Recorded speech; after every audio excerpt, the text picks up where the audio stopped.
আসসালামু আলাইকুম, কি অবস্থা সবার, কেমন আছো সবাই? এখন নিম পাতা দেখে অনেকেই ভাবা যে কি ব্যাপার, আবার নতুন ঢং নিয়ে চলে আসছে নাকি? আসলে নতুন ঢং না, এটা হচ্ছে যাদের আমার মতো অ্যালার্জি আছে, তারপরে স্কিনে সানট্যান পড়ে গেছে, আবার হচ্ছে অনেক সময় চুলকানি হয় অনেকের, তো তার জন্য হচ্ছে একটা সোপ রেডি করতেছি। মানে মূলত আমি এটা রেডি করতেছি, আর এটা ইউজ করে আমি অনেক ভালো রেজাল্ট পাইছি, তাই তোমাদের সাথে শেয়ার করতেছি। তো দেখলাম 20টার মতো গোলাপের পাপড়ি, মানে 20টা গোলাপ ফুলের পাপড়ি নিলাম, আর হচ্ছে একটা ডাল থেকে নিম পাতা নিয়েছি। যার যার যে কয়টা সোপ, আমার 2টা সোপের জন্য আমি রেডি করতেছি। তো এগুলো সব সুন্দর করে ভালো করে ধুইতে হবে, এগুলোতে ময়লা থেকে জার্মস থাকে, সেগুলো ক্লিন করে নিয়ে এখন আমি সুন্দর করে ব্লেন্ড করে নিব, একদম মিহি করে ব্লেন্ড করে নিব। নিয়ে তারপরে ওই যে এইগুলার হচ্ছে যে রসটা, সেটা আমাদের লাগবে। তো এটা আমি ভালোভাবে ব্লেন্ড করে সেই রসগুলা বের করে নিচ্ছিলাম। মূলত এটার হচ্ছে আমাদের যে লিকুইডটা, রসটা, সেটাই লাগবে।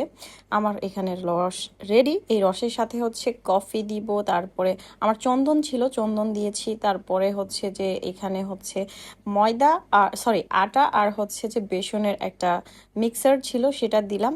আর হচ্ছে যে বেসনের বদলে অনেকে হচ্ছে ইয়ে দিতে পারো, কি বলে ওইটাকে, মসুরের ডাল, আই থিঙ্ক, হ্যাঁ মসুরের ডাল। তো আমি হচ্ছে ওই যে বেসন দিয়েছি, যাই হোক। তারপর আমি পিয়ার সোপটা নিয়েছি, ওইটাই আমি ইউজ করব, দুইটা দুইটা ফ্লেভারে নিয়েছি। যাই হোক, আমার পিয়ার সোপ, এখানে তো আর সোপের হচ্ছে যে যে বেস সেটা পাওয়া যায় না, আমি খুঁজছি পাই নাই, তো এই জন্য আমি হচ্ছে যে সোপই নিয়েছি। তো এটা এখন এইখানে দিলে পরে এটা গলে যাবে, মানে এটাকে বলে ডাবল মেথড একটা অবস্থা, সেটাই। তারপরে এই তো আমার সোপ রেডি, ওটার মধ্যে ঢাইলা দিলেই আমার সোপটা একদম রেডি হয়ে যাবে এই মিক্সচারের সাথে। আর এইটা স্কিনে ইউজ করলে সান ট্যান চলে যায় সব কিছু। এখন চলো একটু বাইরে যাওয়া যাক।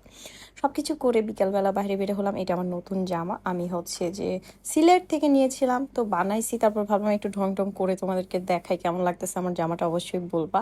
আর সুন্দর করে ম্যাচ করার ট্রাই করছে, অনেক বাতাস ছিল, চুল উঠতেছে। তারপর চলে গেলাম চা খাইতে। আর মালাইটা আমার খুবই প্রিয় জিনিস, আর এটা আমি খুবই পছন্দ করি, প্রত্যেক দিন একটা করে খাই।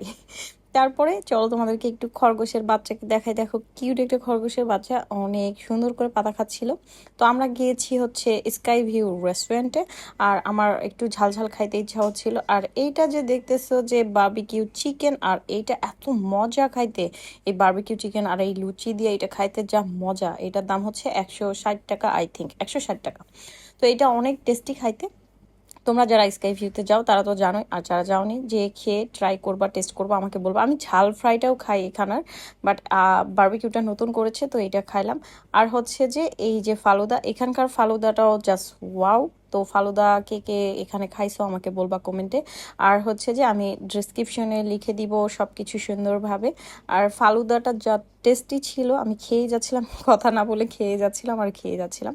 তো খেতে খেতে আজকের মতো এ পর্যন্তই, আবার দেখা হবে তোমাদের সাথে নেক্সট কোনো জায়গায়, নেক্সট কোনো ভিডিওতে। সবাই ভালো থাকবে, আমার জন্য ভালোভাবে দোয়া করবা। আল্লাহ হাফেজ, টাটা।